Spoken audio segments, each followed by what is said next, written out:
Hi, I'm George Lewis, composer and musicologist. Right now I'm in my office at the Wissenschaftskolleg, the Institute for Advanced Study in Berlin, where I'm in residence for the 2020-21 academic year. I'm researching recent philosophical, sociological, and political engagements with race in Germany and Europe. The fellows here are exchanging music and texts, and the presence of Ebb Chiapello as a fellow has prompted me to re-engage with her book, The New Spirit of Capitalism. We're both reading Kim Stanley Robinson's chilling climate change novel, The Ministry for the Future, which also relates to Ebb's critique of neoliberalism. You know, I've always wanted to spend an extended period of time in Germany, and here I get to work every day on my German, which I've always felt a little unsure about. So even with the pandemic and the partial lockdown here, this is still a great experience for me. I didn't bring any physical materials with me to Germany. As you can see, my bookshelves are really empty, and I don't really have a vinyl or CD collection. I mean, I do have these things, but I never use them anymore. My listening and viewing have pretty much gone full digital. Musically, since being in Europe, I've been collaborating with the Ensemble Modern and the London Sinfonietta to curate programs of living Afro-diasporic composers of contemporary music, including people like Andile Khumalo, Hannah Kendall, Courtney Bryan, Layla Adu-Gilmore, Jesse Cox, Jason Yard, Daniel Cadane, Tanya Leone, Alvin Singleton. This kind of work counters the cone of silence over the work of Afro-diasporic composers that I wrote about in July in the New York Times.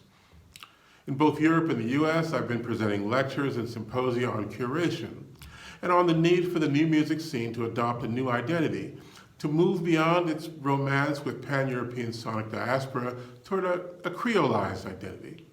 For me, I think of Vijay Iyer's amazing and groundbreaking curation of Ojai 2017, which my first opera afterward was performed, as an important early example from which the entire field can benefit, letting people hear the sound of decolonization. Right.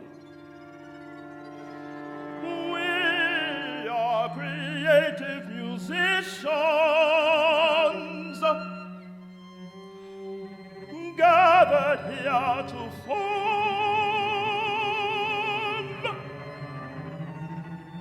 an association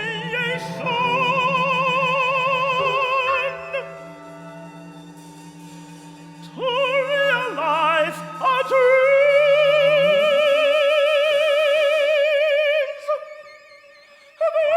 This is the highest purpose.